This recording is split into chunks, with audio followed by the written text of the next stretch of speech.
Hello மக்களே! Welcome to our mini vlog. இன்னைக்கு நான் பாப்பாக்காக ராகி கூழ் ப்ரிப்பேர் பண்றதா எப்படி பண்ண போறேன்னு காட்ட போறேன். ஸோ ராகிய நல்லா கிளீன் பண்ணி அத ஒரு நாள் ஃபுல்லா ஸ்டோர் பண்ணிடுங்க. நல்லா ஊற வச்சுட்டு, தென் அத வந்துட்டு இந்த மாரி கட்டி எங்கேயாவது உங்களோட இதில ஹைட்டா தண்ணி வடியிற மாரி வச்சுருங்க. ஸோ இது விட்டுட்டீங்க ஒரு 2 டேஸ் விட்டுட்டீங்கன்னா, ரொம்ப நல்லாவே கட்டிடும். பாருங்க எவ்ளோ சூப்பரா கட்டியிருக்குன்னு.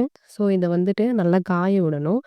வீட்டுக்குள்ளேயே வந்துட்டு தான் காய வைக்கிறேன். ஸோ ஒரு நாள் ஃபுல்லா காய விட்டுட்டு, நல்லா ட்ரை ஆனதுக்கப்புறமா ஈரம்லாம் போய் நல்லா ட்ரை ஆயிடும். மிக்ஸி ஜாருக்கு மாத்தி அத ஒரு ஃபைன் பவுடரா அரைச்சு எடுத்துக்கணும். அத வந்து நீங்க ஒரு ஏர்டைட் கண்டெய்னர்ல ஸ்டோர் பண்ணி வச்சுக்கோங்க. அதுக்கப்புறம் சூடான தண்ணீல வந்துட்டு 2 ஸ்பூன் வந்து ராகி மாவு போட்டு நல்லா மிக்ஸ் பண்ணீங்க அப்படின்னா, ஒரு கெட்டி பதம் வர வரைக்கும் மிக்ஸ் பண்ணணும். அதுக்குள்ள பாப்பாவோட சேட்டைய பார்த்தீங்களா?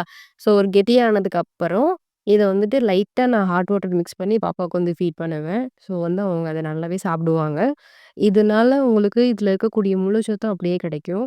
நீங்களும் கண்டிப்பா ட்ரை பண்ணி பாருங்க. Thank you.